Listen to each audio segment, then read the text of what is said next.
முதுமை பற்றின சீரீஸ் நம்ம பார்த்துட்ருக்கோம். அதனால ரொம்ப பெரிய விளக்கம் தேவையில்ல. பார்ட்டாக நம்ம பேசுகிறோம்.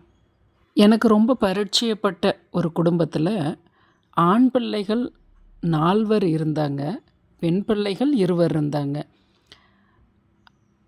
அந்த வீட்டில் அந்த முதியவர் ஃபஸ்ட்டு இறந்துடுறாரு. அவர் ஒரு கவர்மெண்ட் அதிகாரியாக இருந்தார். அவர் இறந்துட்டார். அந்த அம்மா அவங்க அந்த 4 ஆண் பிள்ளைகளில் பசங்க கூப்பிட்டாங்க. நீங்கள் ஒரு 2 மாதம் இருங்க, ஒரு 4 மாதம் இருங்க அப்படின்னு சொன்னாங்க. இல்லைப்பா, நான் வந்து பெரியவங்கிட்டயே இருந்துக்கிறேன் அப்படின்னு சொல்லி அந்த அம்மா சொல்கிறாங்க.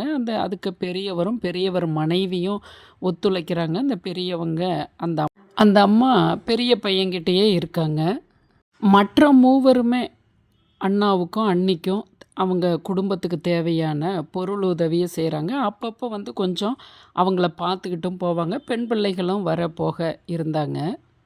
அதில் ரொம்ப நமக்கு ரொம்ப ஒரு ஹீரோயின் போல் நான் நினச்சது யாருன்னா, அந்த பெரியவரோட மனைவியை.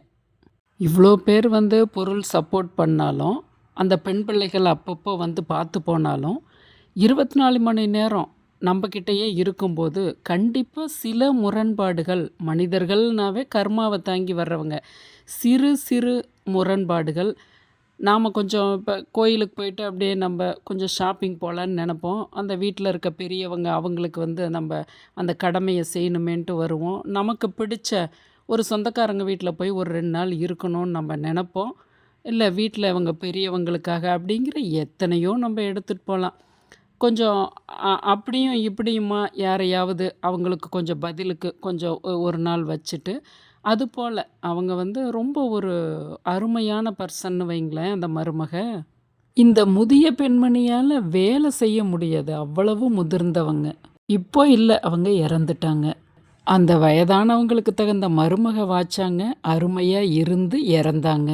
வயதானவங்க குற்றம் காணாமல் போய்க்கணுங்கிறதுக்காக இந்த பதிவு. இப்போ யாரோ உங்களுக்கு பிடிச்ச ஒரு குழந்தையோட நீங்கள் இருக்கிறீங்க, மற்றவங்க வந்து போகிறாங்க. ஆனால் அந்த வந்து போகிறவங்க கிட்ட பெரியவங்களான நீங்கள் இருக்கிற இடத்துல இருக்கக்கூடிய சிறு சிறு பிழைகளை கேஷிப்பாக அதை வந்து நீங்கள் பேசக்கூடாது. நீங்கள் மனது ஆதங்கப்பட்டு பேசுகிறீங்க. நீங்கள் எல்லா உறுப்பினர்களும் சேர்ந்து உங்களை ஒரு இடத்துல இருக்க வச்சுருக்காங்க. இல்லாட்டி நீங்கள் விரும்பியே தான் அந்த பிள்ளை கூட இருக்கிறீங்க.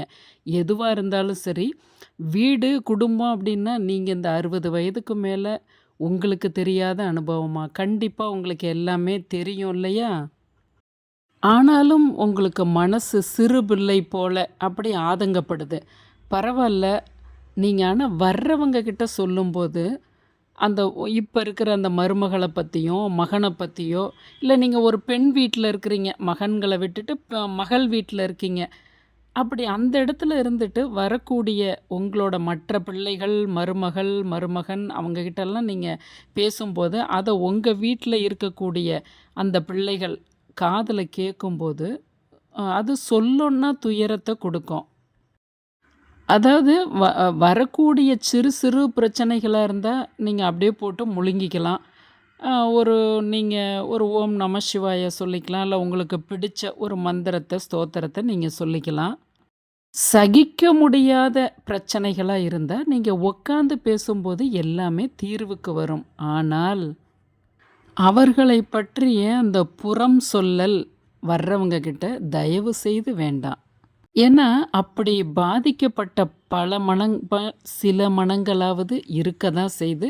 நீங்கள் சிறுபிள்ளை தானே, வயதாகும்போது அந்த ஷேக்ஸ்பியர் சொல்கிறது போல் வயதான எல்லாருமே சிறுபிள்ளை தான். ஒரு அறியாமையில் ஒரு ஆதங்கத்தில் சொல்கிறது தான். கண்டிப்பாக அதை தவிர்க்கும்போது உங்களுக்கும் மனம் ரிலாக்ஸாக இருக்கும். உங்களை பார்த்துக்கிறவங்களுக்குமே உங்கள் மேலே பிடிப்பு வரும். இது நான் ஒரு குடும்பத்தில் ப்ராக்டிக்கலாக பார்த்ததை உங்ககிட்ட பகிர்ந்துக்கிறேன். ஓம் நம சிவாய.